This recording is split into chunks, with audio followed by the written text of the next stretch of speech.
Hello, hello. We are live.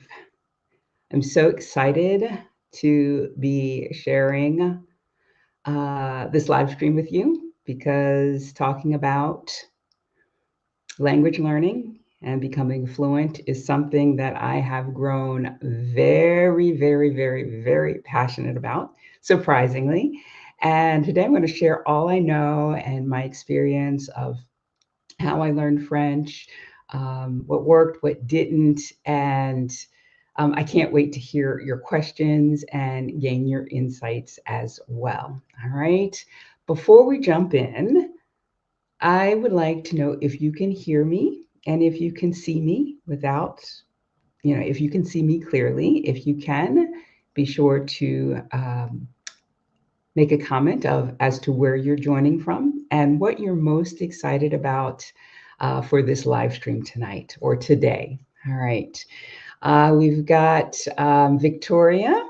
Oh, so good to see you. And we've got Kristen Hill. How are you doing, Kristen?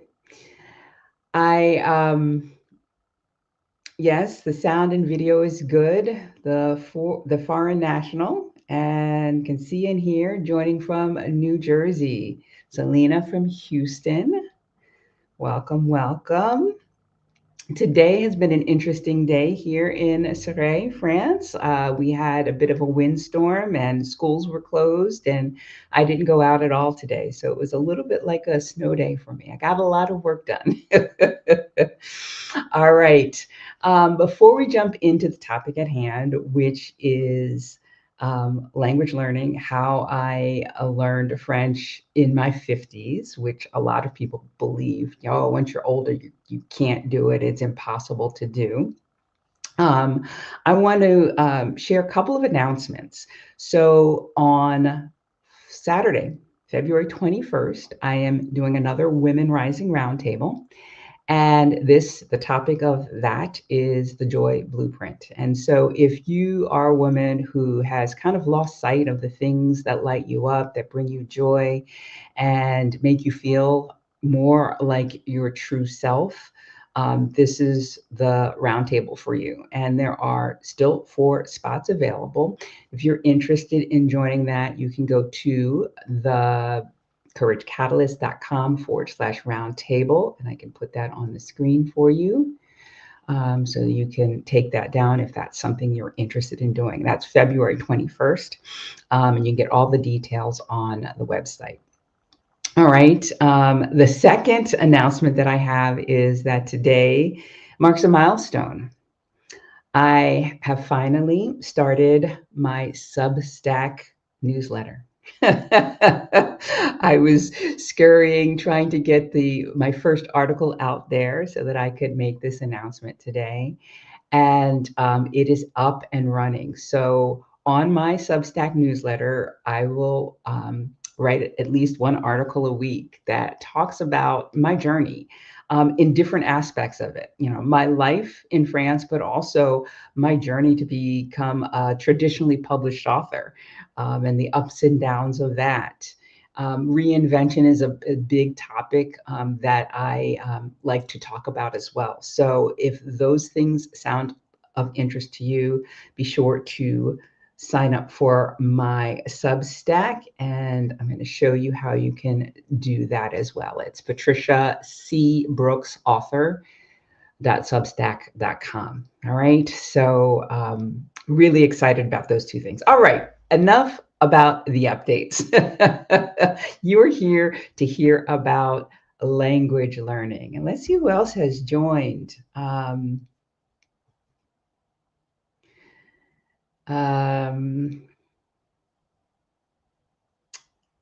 We've got Angela Sims Evans. So good that you can join us. You're joining from Bordeaux. And we've got Robin, happy about this live stream, want to get past aging fear. Okay, great, great. All right, so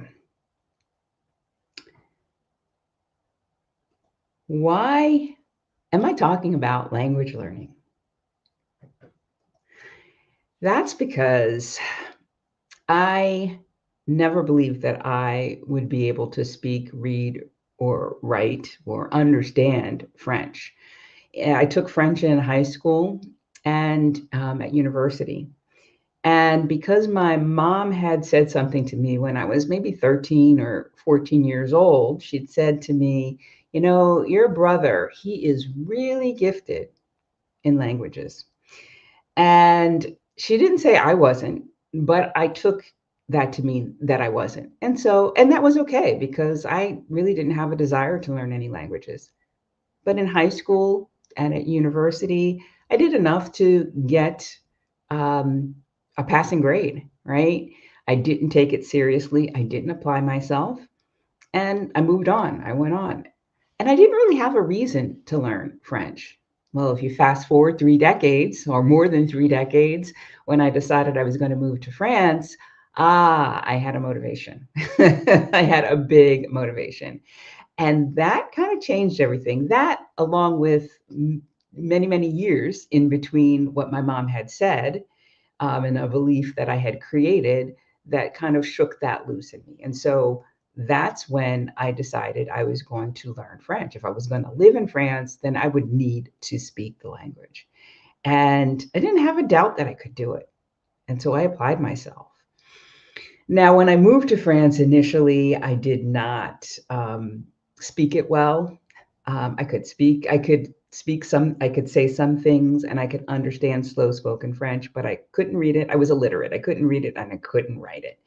So that is where I was. All right. So that is my background in the language. And now the fact that I can speak, read, and write it, it has really, and be able to communicate with another population really, it lights me up, right? It makes me feel amazing to be understood in another language. All right. So why is learning a language, especially if you're going to move abroad to a country that speaks a foreign language, why is that so important? Can't you just get along with English, in certain places?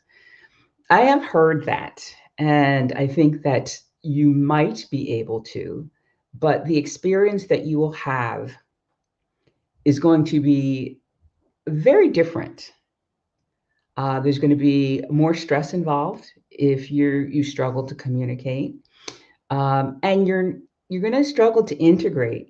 Like, you may have expat English speaking expat friends, but you're going to struggle to integrate with the locals. And for me, that is one of the biggest benefits of living here in France is that I get to meet and talk to and make friends with French speakers and get to experience this culture in a new way. And so that is why this is so very important. Now, how did I go from that person who believed that my brother got all the language genes and I would never be able to do it, to the person who is at a B2 level, which is upper intermediate?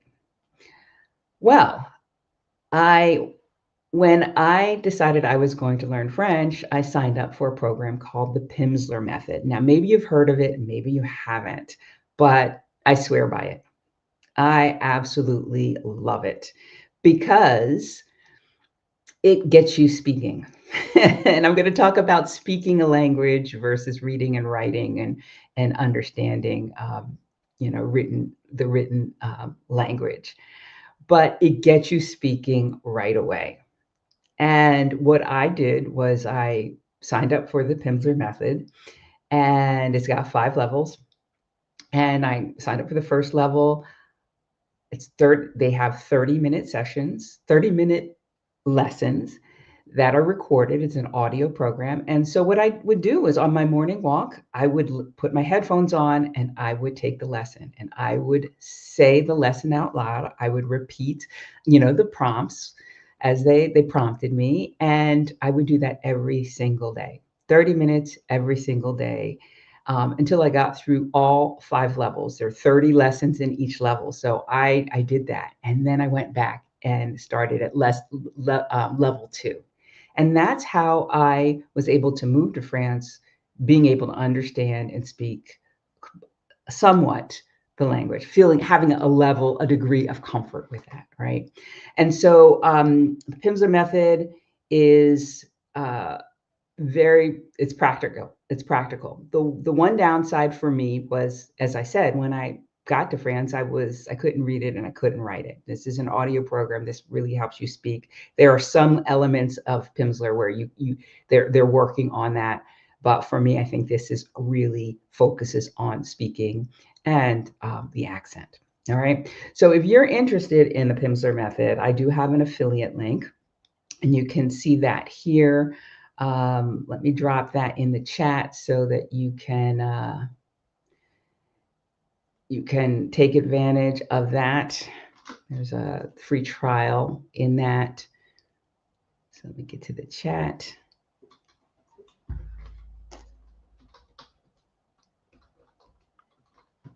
Okay. So there's that. And while I'm at it, let me give you the link to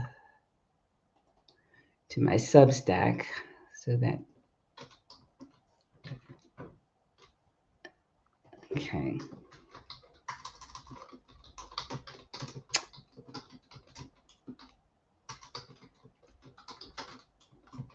All right, there we go.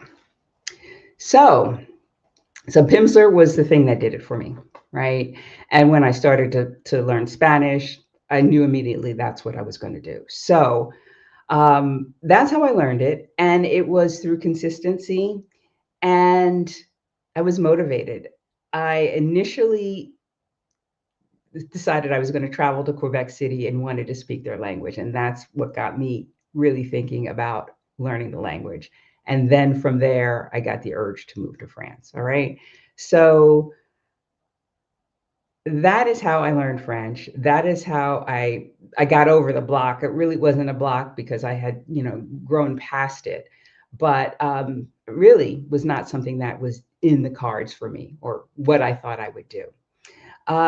Learning a language, I want to talk about that a little bit. I spoke about how when I got to France, I could speak it and I could understand slow spoken French, but reading and writing and understanding written French was not something that I was really good at.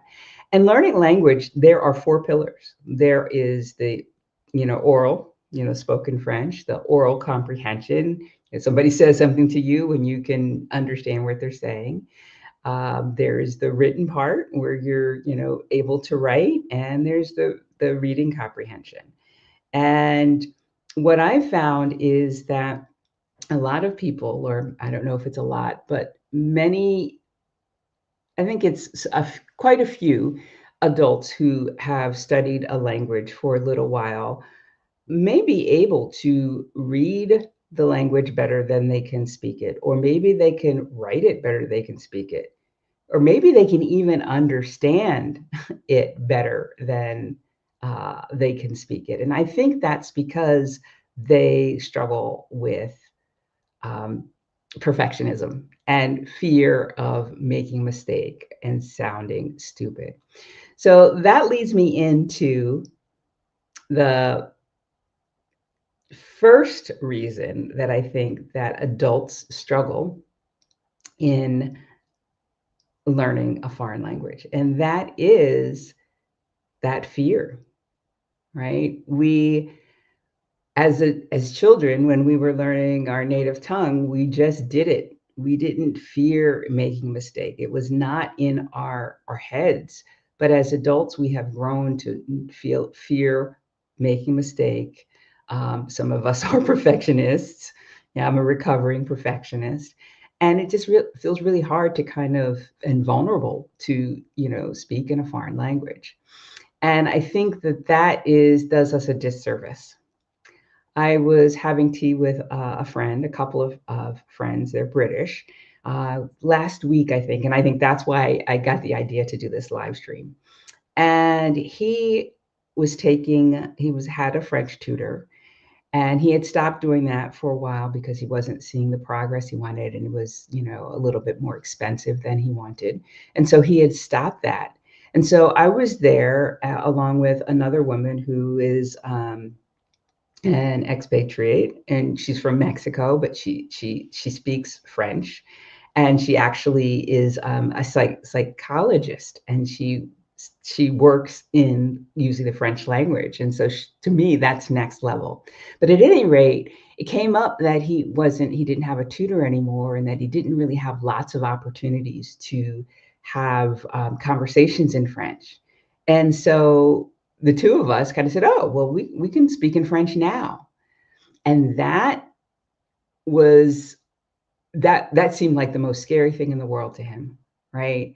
And because we started speaking French to him, and he understood, but he's like, "Yeah, no, no, I'd rather speak to a French person in French because their level of English is probably as bad as my level of French." And so there's some judgment there, like the two of us are not native French speakers, so we've been down that path. He need not fear that. But his reaction was so strong that it was like, oh, yeah, that fear of making a mistake, of sounding stupid is a real thing. And so getting past that and recognizing that the only way through is by speaking, is by making the mistakes, being able to laugh at yourself and go with the flow, right?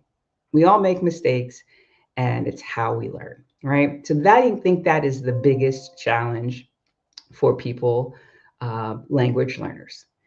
What do you struggle most with as you are learning a new language, or when you have attempted to learn a new language?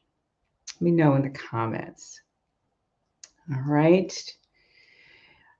And if you have questions for me, be sure to go ahead and drop them in the comments. Put a Q in front of them so that I know that it is a question and I can answer them. So let's see what we got going on in the comments. All right. Okay, let's see. Kristen Hill, who is here here in France now. I'd love to hear how you get through not finding the right words. Once I start stumbling, it's kind of hard to recover. All right, it's a good question. The thing that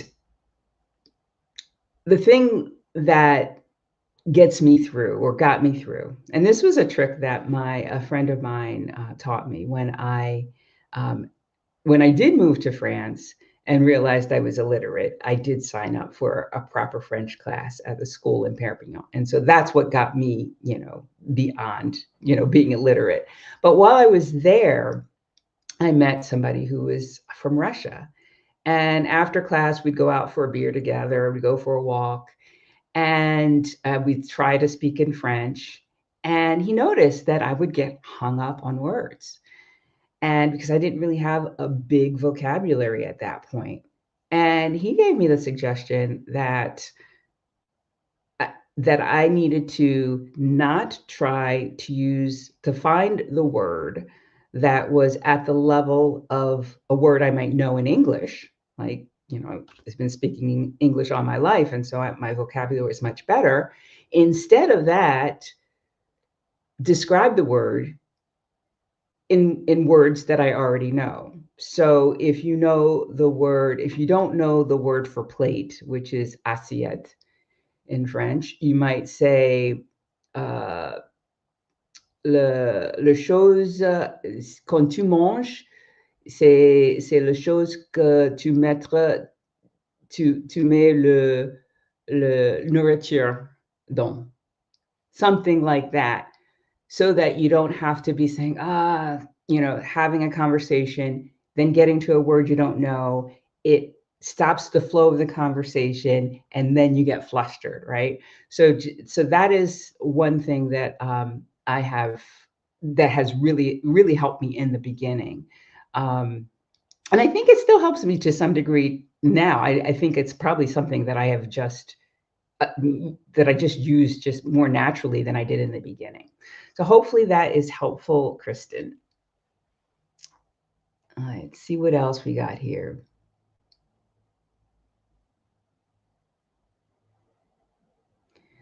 All right. And this isn't a question, but not understanding a word of French when spoken fast. That's normal. That is absolutely normal. And I have to say that for me, I thought I would never understand fast spoken French. Never. And it was the last thing that came to me. And I think, partially because I wasn't watching a lot of TV or movies. I think definitely just even if you don't understand being around it, your brain starts to you noodle on it and it pick it up and it happens. Um, a lot of times in the beginning, I would ask people to speak slowly. Est-ce que vous pouvez parler plus doucement, s'il vous plaît? And that would help because then, I'd have a chance of understanding, but know that it's normal not to understand and it's okay to ask for people to slow down. Oftentimes, also, there's the speed, but also people mumble. I think Americans mumble when they speak English too. Some Americans don't speak so clearly either. And so you've got that going against you. And then on top of it, if you're in your new country and you are learning the language and you've got this rapid fire French coming at you, and maybe you even have some French under your belt, you feel more confident than you have a level of confidence. But when you feel so far out of your element, that causes your brain to kind of like shut down. I remember when I first moved here that there were words that I knew and I would use the wrong word for because I was just kind of like a deer in the headlights, just so stressed. And so when we're stressed, our brains can't work. So um, that is true. So give yourself some grace, expose yourself to more of the language, and over time that will come. I remember how one day it was just there. I was listening to somebody speak or a TV show or a news program, and it was pretty fast. And I was like, oh, yeah, I'm picking up 98% of that. What happened? When did that happen? And it was over time with that repetition. All right. All right. And Victoria says, mostly struggling with finding someone to practice speaking French with. Yeah, that can be a challenge too.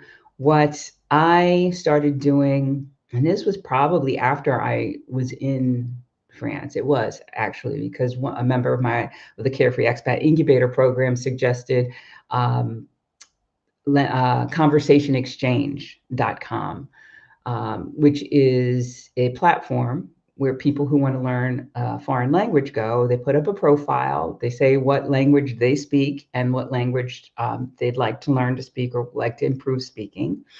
And you put up your hobbies to kind of see, to show who you are. And then people will reach out to you saying, oh, I want to learn English and I speak French. Can we have a conversation? And so the way that I work it, I still have a language exchange partner, although I don't necessarily need it. It still helps because I still learn every single time, but it's I don't have the language exchange partner for the same reasons I started. We're now friends. Like we've been speaking for over 3 years. But with that language exchange, the way that we work it is that we meet for an hour and we speak 30 minutes in English and 30 minutes in French. And it's free. The biggest challenge to that is there's conversation exchange. I think there's probably languageexchange.com also. But the biggest challenge is it's kind of like online dating because you're not going to have a rapport with everybody who wants to be a language exchange partner. And so it's some trial and error, but once you find the right person, um, it can be a wonderful experience. As I said, we are now friends. I actually went up to Rouen and I met her a couple of years ago, and in fact, she's given me, she's become a great advisor. She suggested I get an intern, and she helped me through that whole process. My first 2 years that I had an intern, so can be a really enriching experience. All right. All right, so I'm going to jump back into um, what I want to share with you. And I think that fear of making a mistake is a really big one. And it just, you just need to get over that, because if your motivation is strong enough, and that's the second reason that I think that adults struggle in learning a language, is that their motivation just isn't there, even if they are moving to a foreign country that speaks that language. For me, yes, I wanted to be able to, integrate better, but that wasn't my primary motivation. My primary motivation, once I recognized that, when I went to Quebec City, Canada, after taking like, 10 lessons, Pimsleur lessons, and communicating very, very poorly, but, you know, having the Quebecois tell me, "Oh, well, your accent was so good, we thought you just spoke French." That really encouraged me, and I thought, "Oh, maybe I could speak this really beautiful language. I would absolutely love to." And that was my primary motivation, was to be able to do that. And so I think that if you don't have that motivation, and that deeper why for wanting to learn the language, it can be challenging to stay as committed to the process as is necessary. Because if you lack the motivation, you are going to be inconsistent, maybe get frustrated, maybe give up, maybe start and stop. And really, the thing that I recognize is the consistency, daily. And it doesn't have to be 2 hours a day. I did 30 minutes a day, but it was the consistency, because the way our brains work, over time, it creates new connections in your brain. And for that to happen, you need that repetition. All right. So motivation, what is your why? What is your why for wanting to learn a foreign language? Um, I think I wanted to improve once I got to France. I wanted to improve my comprehension and my ability to communicate, build my vocabulary, because I really wanted to have deeper connections and deeper conversations. For me, one of my biggest core values is connection, right? And so having a general conversation when I go into a boutique, and kind of do light banter with the salesperson, that felt great, but I wanted to go deeper. And so that also encouraged me to really put the effort in, and buckle down and do the work. All right, so let's see what we got in the chat.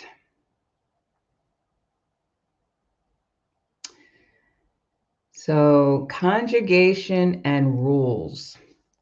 I came at conjugation and rules backwards, right? I didn't sit down and have a grammar book and try to learn to conjugate words. I did the Pimsleur method. And the Pimsleur method does not talk about conjugating, right? It tells you a story, a 60-second story in the beginning, and then through the course of the next 29 minutes in the lesson, you recreate that story, and you're saying those words and phrases, and you're speaking, the verbs that you're speaking are conjugated, but you don't necessarily know, if it's for your first, second, or third. Like, you're not breaking it down, you're speaking it. And I think for me, I think that might be part of the beauty in it, because you're not necessarily in your head thinking about it. You're just repeating, and you're starting to get comfortable with the language, but also you're doing it. You're conjugating, but it's just through a different means. It's not that book way. And I think it short circuited something that allowed me to kind of just break through. Now, once I had some of the language and I took that French class, it was really, really um, eye opening. It really felt good to kind of understand. Okay, well, this is why I'm doing this. This is the grammar behind it. Oh, this is how you actually spell this verb conjugated. It was really helpful, but in the beginning, I think it might have gotten in the way. So um, that's my tip. I don't know if that is why conjugation and rules get you stuck, if it's like you're in your head so much that then it blocks other things or not. But for me, I went about it a different way, and then got the conjugation and rules later.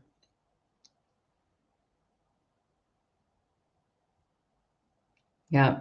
Robin says the speed is challenging. I can identify words in conversation, but the speed is challenging. And for me, that I experienced that same thing. I could hear a word there, understand a word here and there, but then to understand all of the words together, it didn't make sense. And again, with time, with practice, not just with time, but with being around that French or the whatever language you're learning more, hearing it more, watching YouTube videos in French, watching movies in French.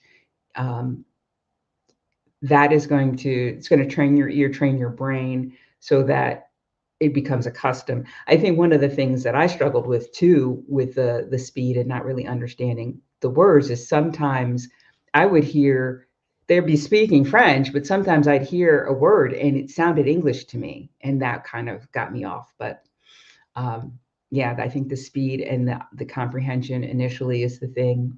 Stick with it, you will get it.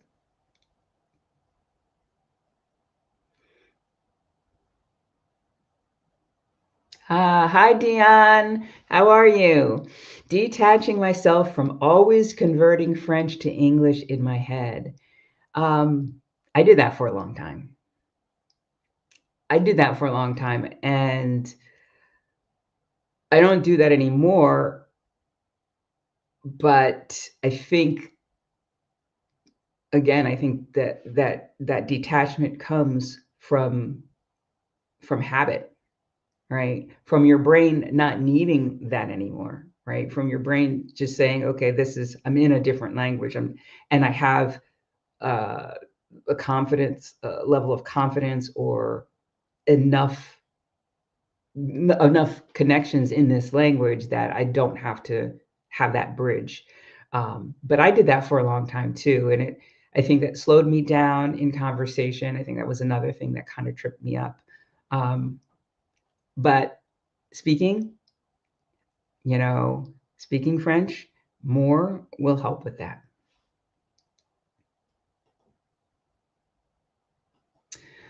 Angela Sim says, I struggle with pronunciation. All right. So in April, I'm going to be doing a live stream with Michelle Lynch, who has she's Canadian. She teaches French, and her focus is on pronunciation. That's one of her focuses. Um, and I can um, drop her website in the chat as well, so that you can check that out. Oh, that's not there. Let's see, where is it? Immersivefrench.ca. And you can see what her process is. But she works on with pronunciation, and Let's see.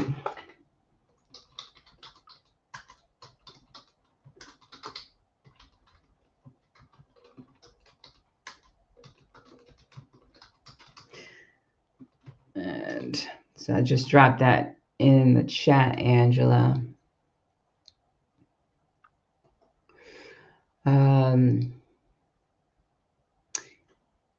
Yes, and to have where is this? Get rid of this.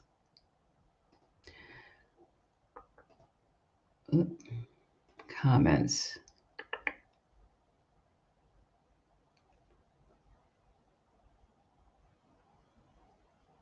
Ah, there's Tammy. Hi, Tammy. How you doing? Glad you're here. Ah, Kristen. All right. So that people who need to see this video get to see it, please be sure to like this video. Give it a thumbs up to help with the algorithm. Thank you for reminding me of that.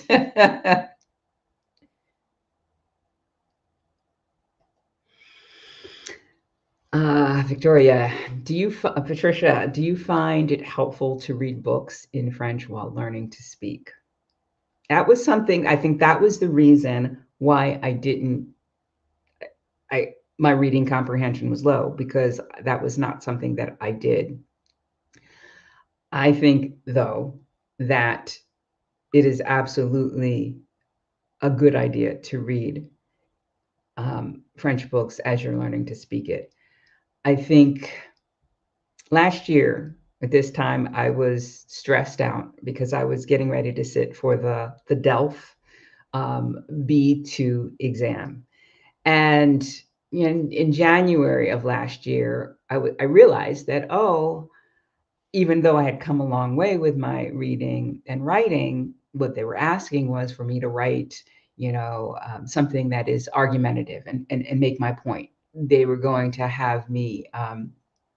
I don't know if the reading part was about something about an argument, but what I had to do was I had to break apart the study of it all, and I had to read more so that I could do the reading comprehension piece more quickly. I could get through the piece more quickly and tease out meaning in things.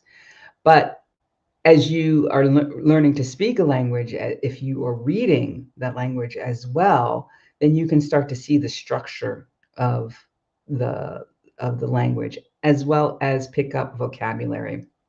When I'm reading something in French now, it was so much easier now, but it also, I always pick up new words, and that always feels good, because then I'm not going to have to, you know, water it down, water my conversation down. I'm going to be able to speak with at a higher level than before. So definitely for the structure, for kind of getting a sense of the language, and for the turn of phrases, right? The things that in our head, if we're thinking in English, we might just speak literally, which might not truly make any sense to a French speaker, even though it makes complete sense to an English speaker.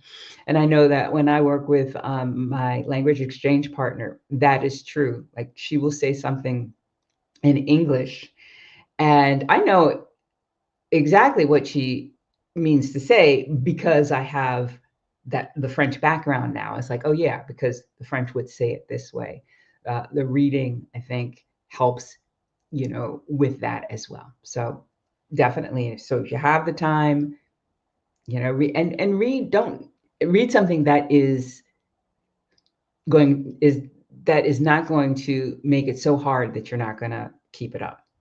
Read children's books if you need to, so that you can stay the course. Because that, again, when we talk about motivation, if you feel like you're not making progress, if you're getting frustrated, that's going to take the wind out of your sails, and that may cause you to not be consistent. That may cause you to start and stop.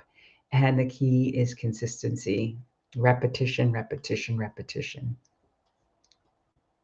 Good question. Thank you. Let's see what else we have.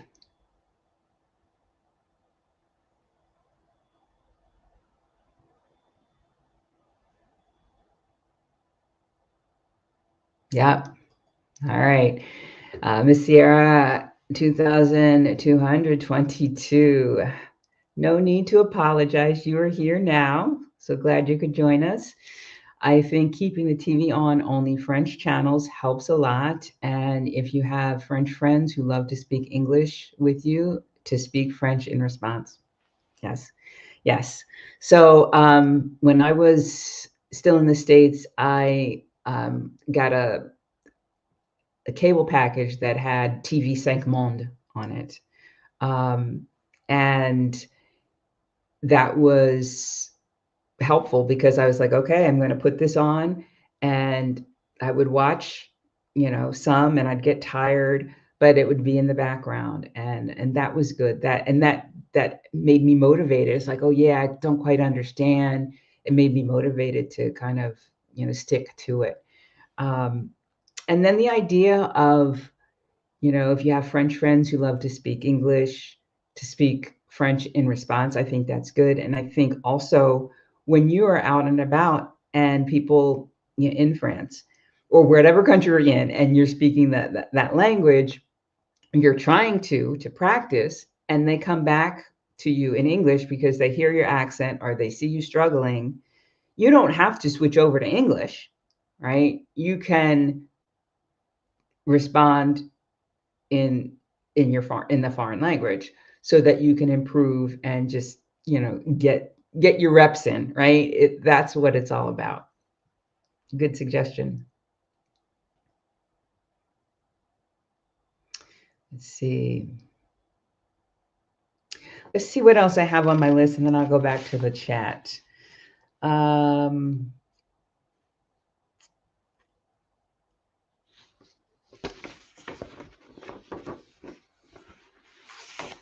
I think also that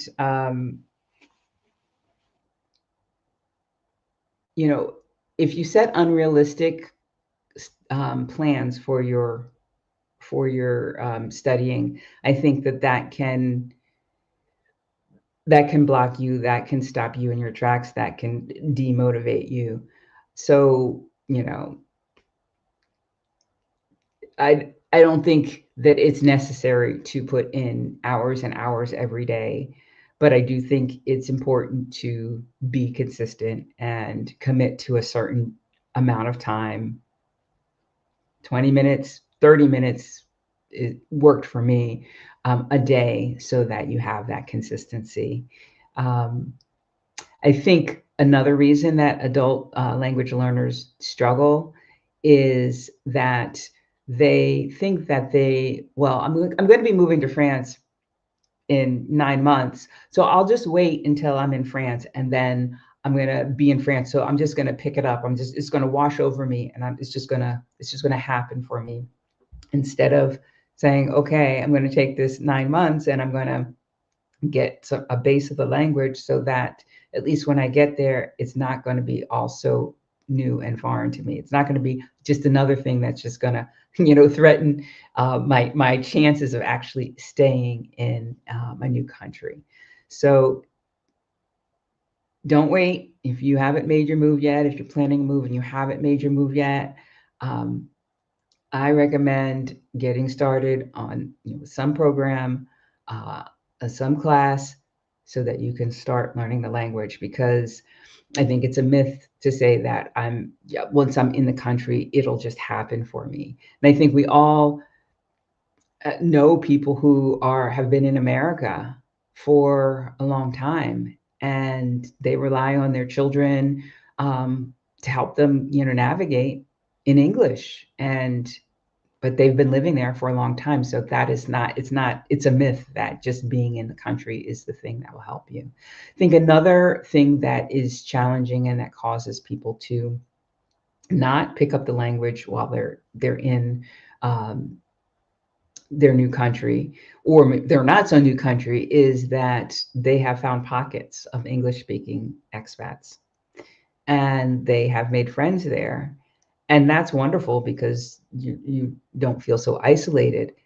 And it's not so wonderful because you you miss opportunities to speak the language and learn the language. Um, and then after a while, you kind of start to feel like, oh, well, I've been here this long. Will I ever be able to learn it? So what I think one of the other things that I did to learn the language, so it was Pimsleur while I was in the States. I took a proper French class in Perpignan, and then I kind of avoided English speakers. Like I was like, oh, you know, my doctor had met a woman from had a patient from the United States, and he was so, and my doctor was also my landlord, and he was so excited to introduce me to her, and I was like, okay, I'll meet her, but I really was just, I didn't want that. I knew that I wanted to get fluent, and I knew that could be a roadblock to that. All right, let's see what else I've got going on here. All right, I'm gonna give you, I think I've been giving you some practical tips for moving through. So clarifying your why. Why is it that you want to learn this new language? What will it allow you to have, be, do, or become?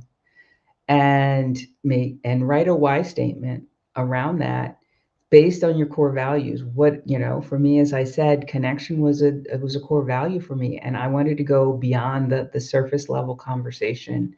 And so that was the thing that, and that kept me going, in addition to the idea of being able to speak this beautiful language.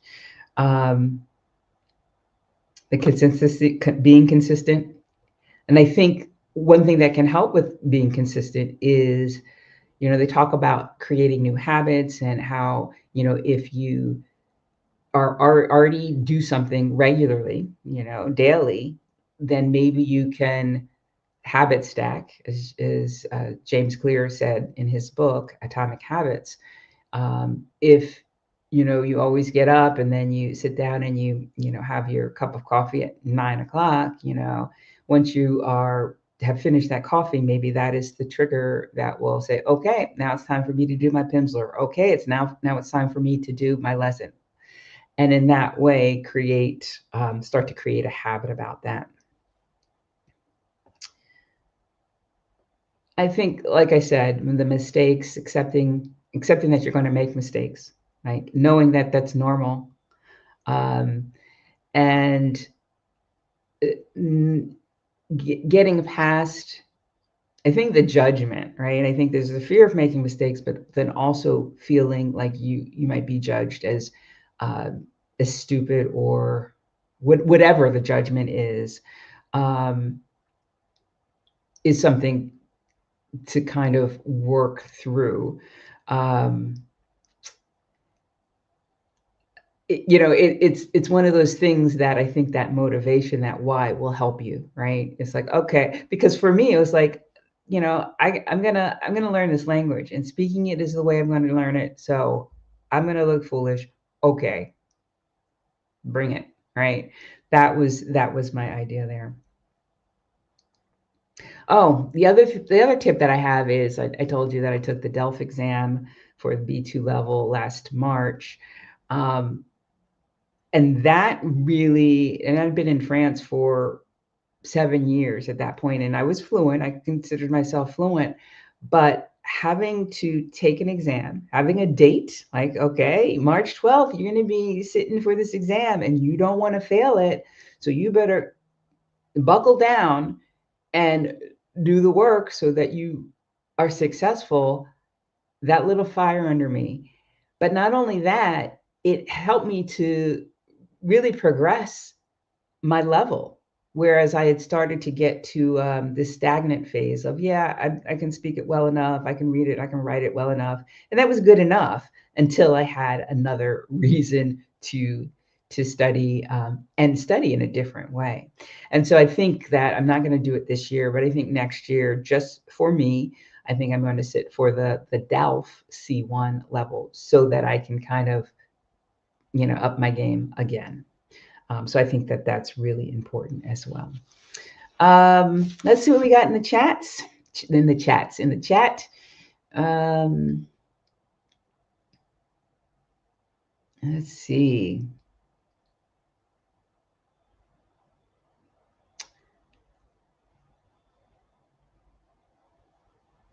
All right, let's see.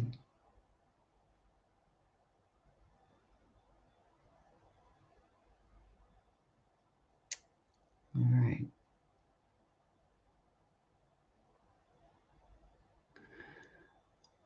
All right. Miss Sierra.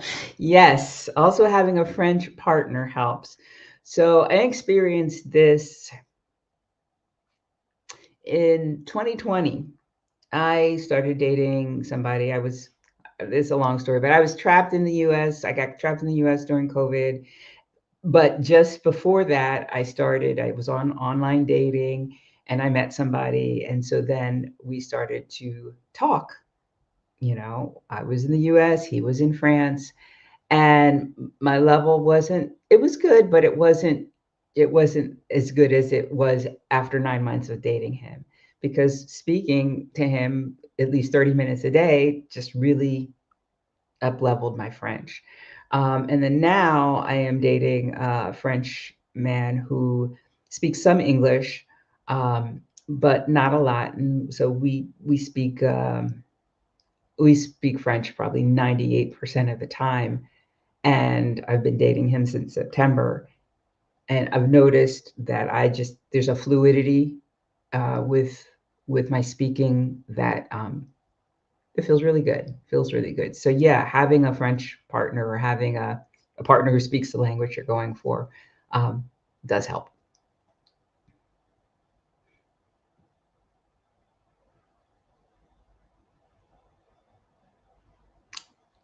All right. I've never tried this. Kristen says one thing I've been doing is watching a movie in English and have the French subtitles on to switch it up. Okay. Okay. If I watch a if I watch a French movie, I have to have the French. Well, before I had to have the French subtitles, because otherwise, reading the English subtitles and watching the French, it was too much for my brain. Um, but this is an interesting concept. I've never tried that, but I imagine that would help with the vocabulary.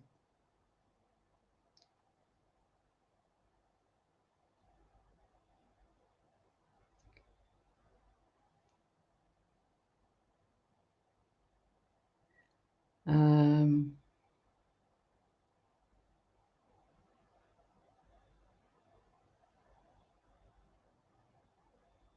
let's see what else. Any other questions?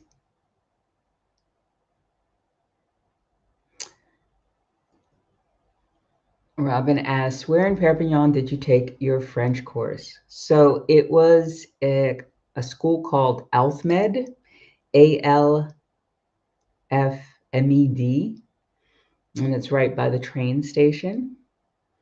And I took, I think I took about 5 or 6 months of classes, and I did it hesitatingly. It wasn't like, oh, I'm going to go to France and I'm going to take a French class. I'm going to sit in a French class.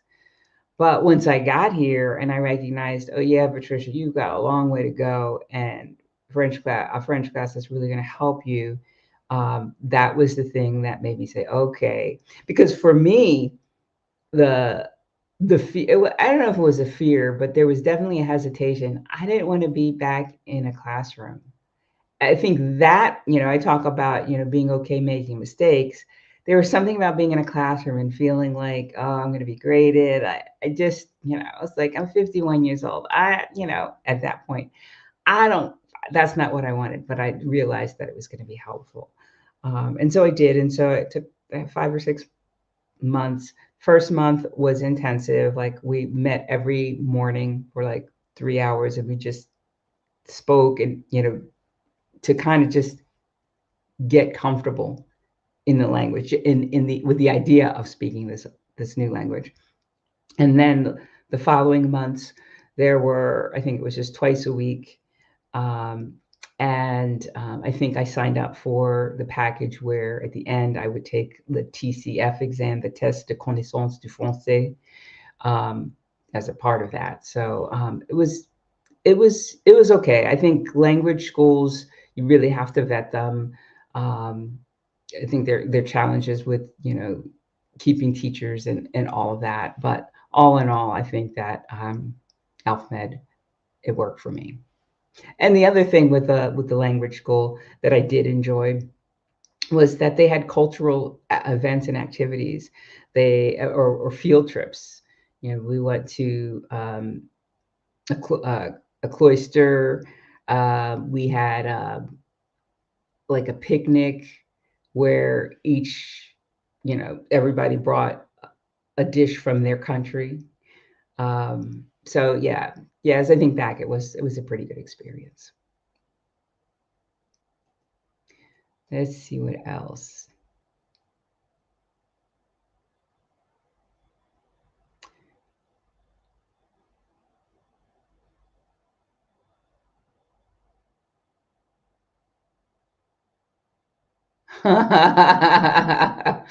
A not so serious challenge is just choosing one language. One, yes, or two, and sticking to it. There are so many languages I want to learn.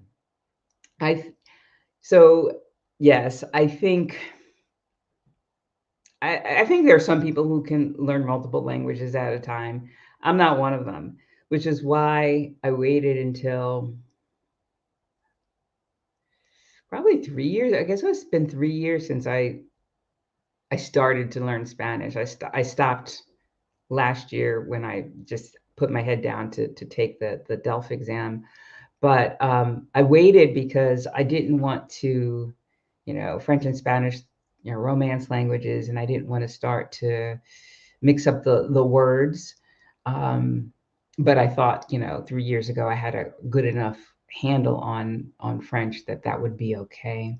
Um, and I think that the other thing that was enjoyable for me, that helped me with my French, actually, was taking that Spanish class um, here in French, right? So there, everybody who was in the Spanish class was French, and so they had that frame, and I didn't, but I learned that helped my pronunciation because they struggled with the Spanish R, and it was described, oh, it's not in the back of the throat like the French R is, it's at the top of the roof of the mouth.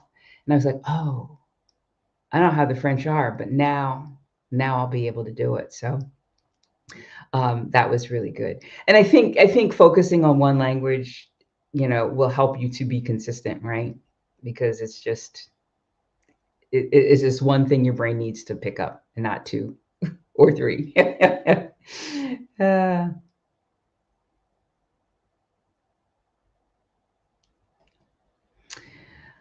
Ms. Nahulita, would you say your French language has gone up because of time spent speaking with your petite amie?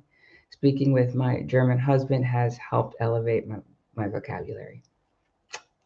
Yes, yes, absolutely. Even though, I was at a pretty high level, having speaking with him, Jean-Claude, he says with the turn of phrases, with the vocabulary, um, and just with the fluidity. It just, even if before I was dating him, I I would speak with French friends a couple times a week. I work in English, right? So it wasn't necessarily every day, or I had my language exchange partner. It wasn't exactly every single day that I was speaking for at least 30 minutes. Well, that changed. And so that there was that consistency, and then it helped with the confidence level as well. So, yep, absolutely. All right. So that's what I wanted to share with you. I think that I think that the idea that when you're older, that I think maybe it is more challenging because you can get stuck in your head and you don't want to make mistakes. I think it can be challenging because maybe your brain isn't as elastic, but that can be overcome by the repetition. and finding your deeper why for wanting to learn the language, finding ways to speak it, that are enjoyable, finding things that you like to watch. Um, I do have, believe I still have I spoke about the TV segment, but there is France Channel TV. I think I still have an affiliate link for that. It's the largest French streaming platform, and it's got documentaries and French series and children's shows, sports events, and all in French. And some of those do have French subtitles. And so let me get you the link to that too, because that may be something that you could benefit from, and that would help you to hear, French more easily. Let me pull that up.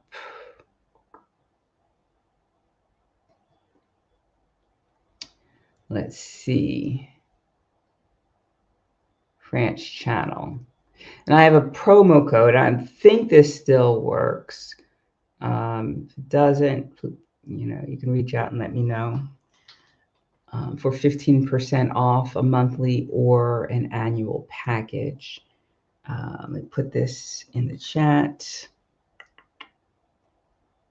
All right. Are there other questions that you have for me before I wrap up?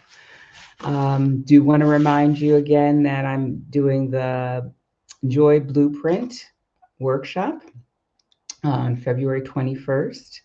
It's for women who kind of have lost their sight on what they enjoy doing, what hobbies they enjoy doing, what things that allow them to feel more of their real self. And let's face it, taking care of other people and going into a job and just the things of life can cause us to lose a part of ourselves.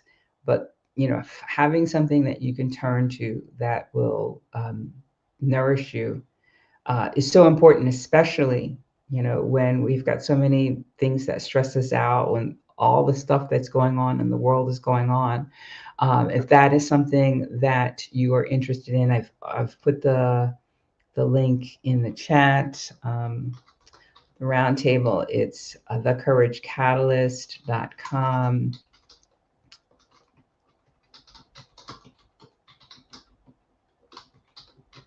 /roundtable.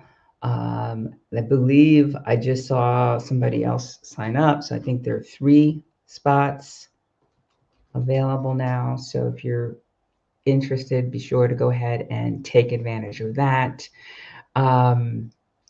As I said, I have started a new Substack newsletter where I will write at least 1 article a week in service of my writing career. I have I finished the 5th version or 5th draft of my memoir, Leaving Home, Finding Home, and I'm now in the process of working on a query letter and reaching out to literary agents. And writing on Substack is something that's going to help me.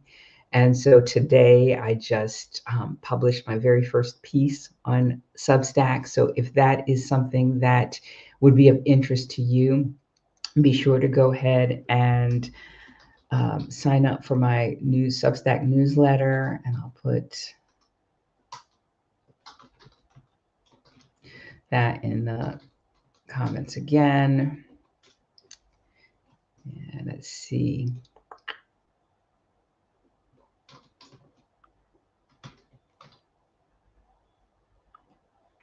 All right.